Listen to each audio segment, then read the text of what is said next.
My name is Michael Haberman. I am the co-founder and the CTO at Aspecto, and today I would like to speak with you about logs versus traces, or maybe to be a bit more accurate, why in microservices and distributed applications, logs and metrics maybe are not enough, and you need something else in order to debug your microservices. So my agenda for today is kind of try to emphasize what the problem is when we are talking about distributed application and logs. Um, so I'm assuming that you all know what logs and metrics are, and you are working with logs. And I'm not going to claim in any way today that you shouldn't work with logs. My goal for today is to kind of convince you where you are working in the distributed application with microservices, um, logs may not be enough. And then I'll introduce you to traces. And I think that traces are going to give you an additional important part when you're trying to debug your microservices, when trying to improve your performance of microservices. And then we'll see the benefits of tracing. Um, and then lastly, I'll kind of show you that what you can do is you can actually combine the two and have both traces and logs. And then I would assume that that's the best way that you can go with working and debugging your microservices. So just a word about myself before moving on and discussing this issue. So I am the CTO and co-founder at Aspecto. I've been working with microservices for the past 5 years or so. I did that as an independent consultant, as an employee in a company.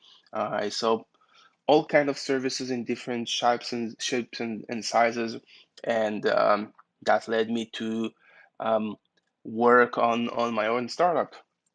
So this is the reason that I'm discussing this issue, and this is why I really like talking about it. So let's start by discussing logs, right? So we all write logs, and when we try to think on what we are doing with log these days is we are mostly trying to understand how the system works, how the system behaves. So we have this process kind of outputting a story to us, and we're taking this story and we're trying to make sense. And when it doesn't make sense, we try to understand, okay, what's broken? What's the incident that I'm currently investigating? What is the bug that I'm experiencing, and how can I fix it? So it's mostly a way for us to understand a single process and how it's behaving and whether it's behaving as we expect it to. And then we can do more cool stuff on top of that. We can start send alerts based on our logs. So if you want to say that you have an increased error rate in your logs, you can send an alert and that would start an investigation process. Or you can base your metrics on top of that. So that's what you would do with logs. And let me kind of show you an incident use case that I would assume that is kind of typical. So you have your monolith, and let's say it's communicating with your MySQL database, and your monolith is writing to some central logs solutions such as Elk, whether you manage it yourself or through a vendor. And when you have an issue with your an issue in your logs, what you would typically do if you would go to your log, you would view the log entries that are interesting, and then you would jump back to your code. So you have this relation between the logs that you're reading to the actual code. And when you have this big code base, you would actually go from the line of code that wrote the log that you're interested in, and you would work your way back in your code to understand the code execution path. And this is an important term, the code execution path. So when you have an exception thrown, you get a call stack, so you can go back and understand exactly what happened. And this is extremely powerful because it tells us the story, what led to this error. And using this story, we understand the context of what's happening. And then we can very easily, or not very easily, depends on the case, but we now have the understand how the code was executed, which path it took in our code base, and then we can start reproduce it or fix it. That's great. Now let's move on to distributed applications. With distributed applications, we still have elk, right? We still need logs, but we don't have one process that is telling us a story. We don't have usually one code base, we have multiple. And then what's happening is that those services usually not only communicate with the elk, of course, but they're communicating with one another. And let's say that you have an issue in service C. So you would do the same, right? You have an issue with service C, you would go to the code base in service C. And now you want to understand the code execution path. But the code execution path is actually not only service C. It may be being called from service A, or maybe it's being called from service B. So how do I know now exactly whether I'm talking about communication between service A to C or service B to C, right? I need to understand that because the code execution as a whole is not in a single process, it's not in a single code base. And maybe service C is dependent on service D and service E. So now we have this matrix that that this service A is calling C, and then C is calling D or E, and the exception is thrown in service C, but maybe the underlying issue is in service D or E. So the fact that the error raised from service C doesn't really mean that the solution is in service D, in service C, right? Both the consuming service and the dependent service could be causing the issue. Maybe service A is sending the wrong parameter, and that's what's causing the issue. So um, I would now approach it as I saw many companies do, and I would approach it how they would do it usually. And the first thing that they would do, again, usually, is that they would say, okay, my problem is I am not able to correlate my logs. What do I mean? You know what? Let me before I'm jumping to the solution, I do want to emphasize again what we lost in this scenario. So um, basically, what happens is that when you have an error in your code, an alert based on that, you're going to debug it.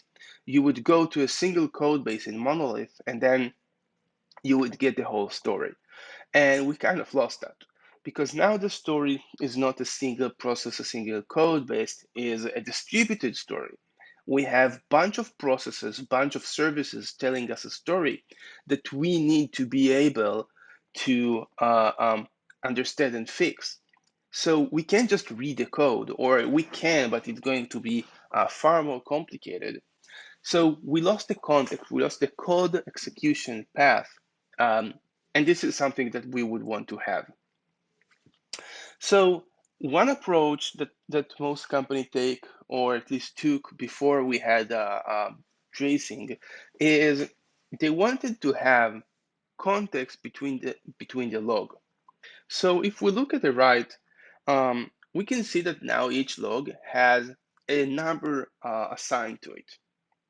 And if I had service A calling service C, and when service A is calling service C, it would actually use some unique identifier to identify that specific call.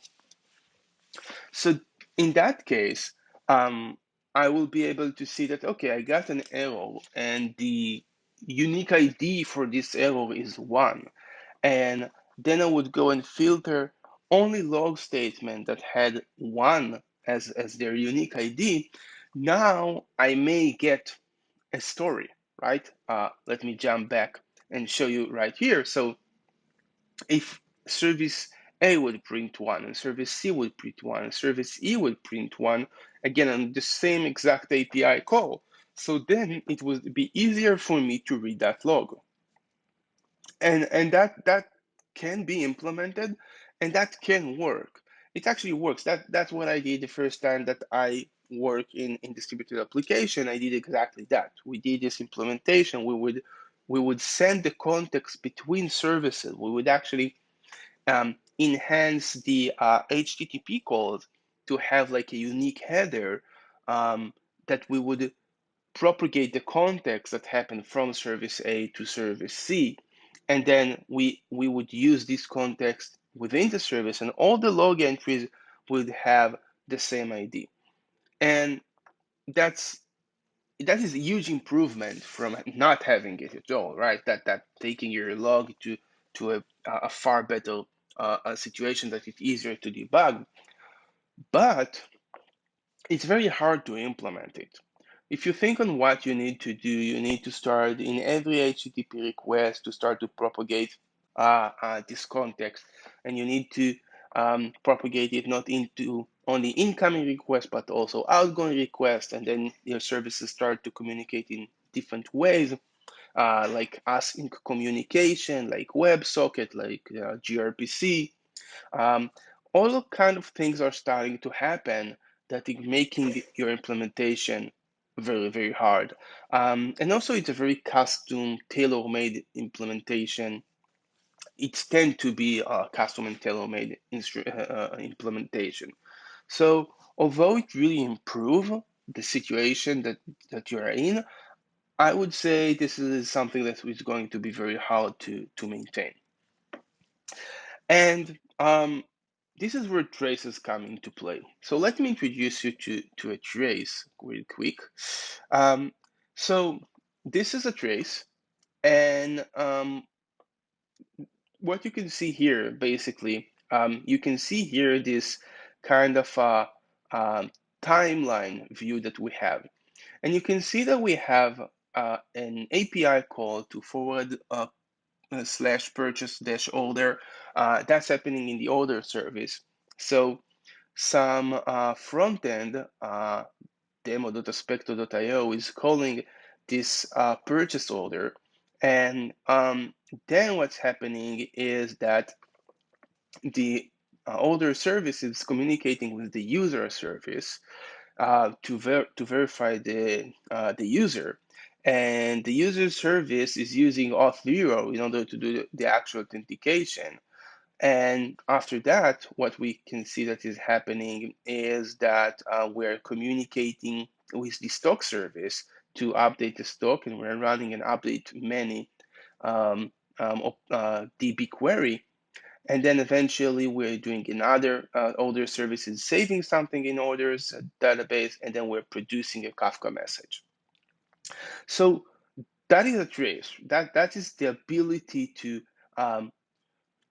track how things are happening in your system.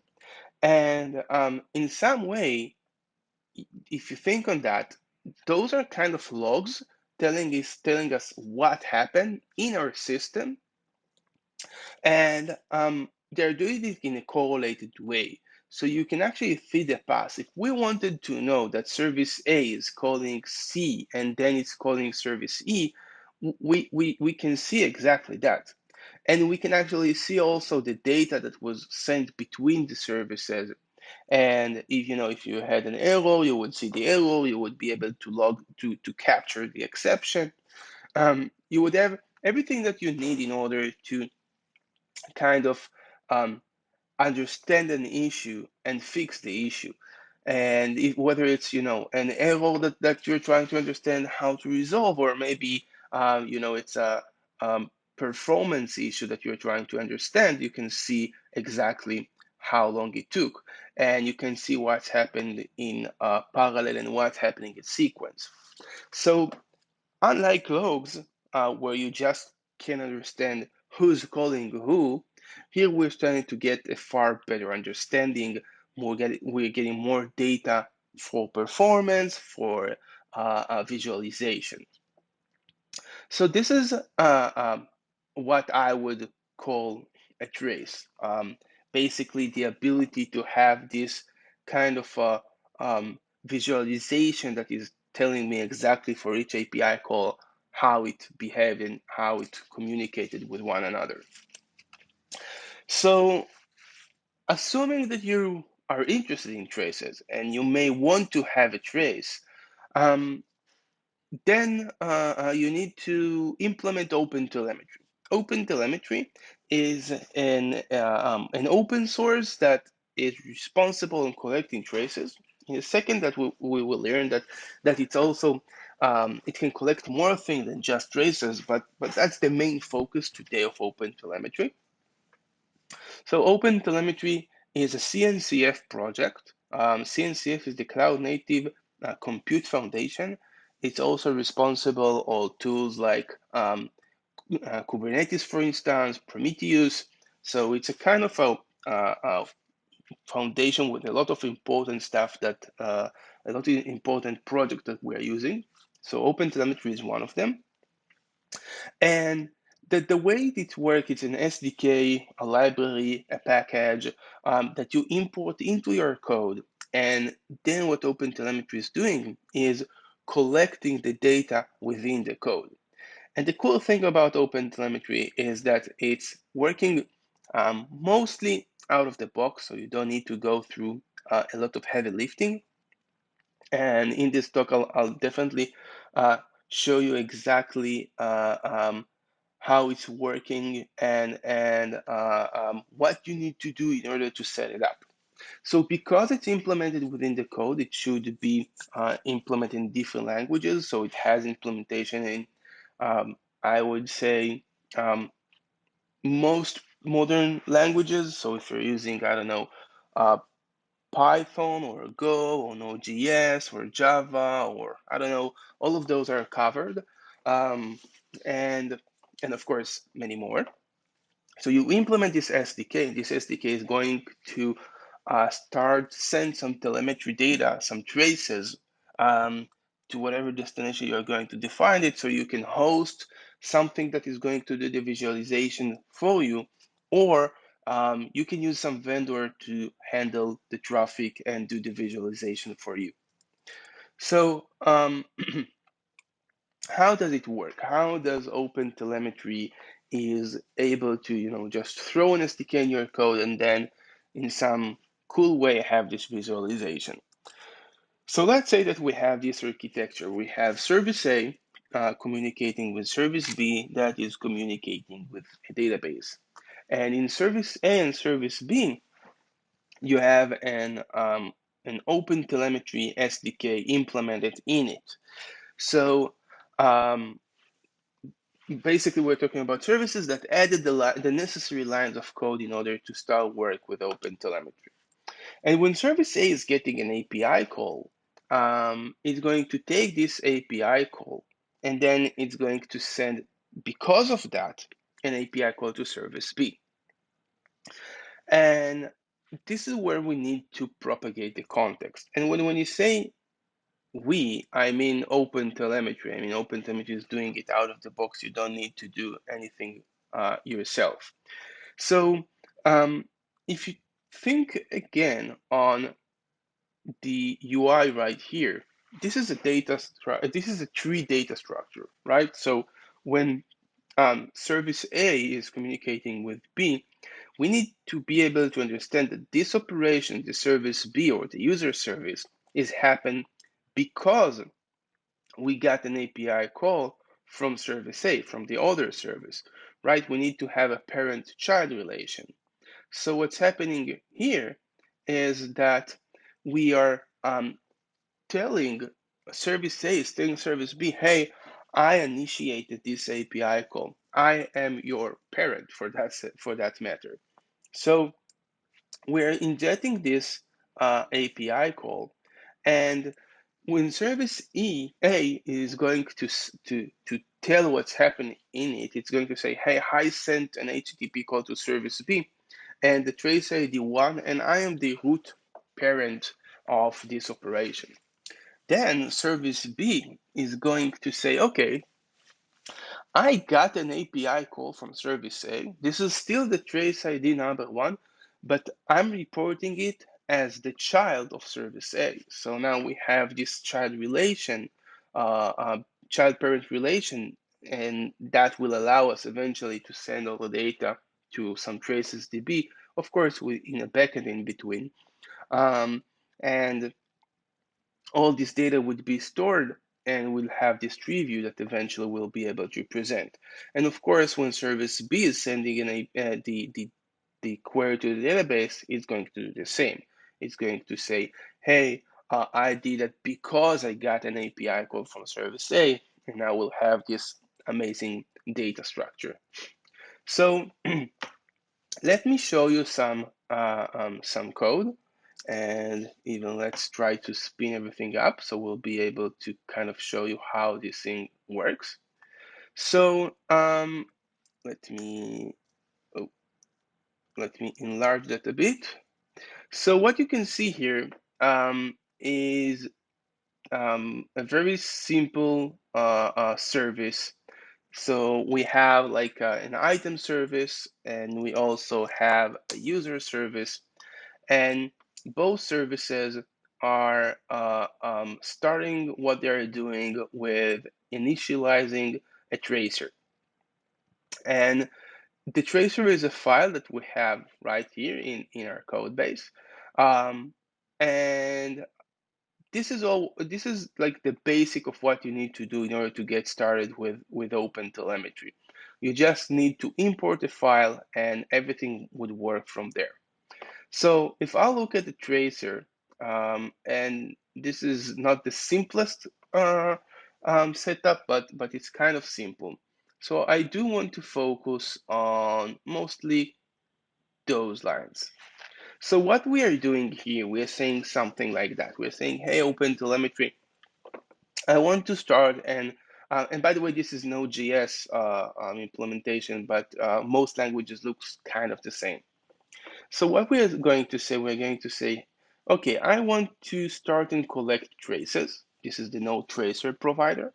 And I want to, when you're sending this data, please, I'm sending it on behalf of a specific service.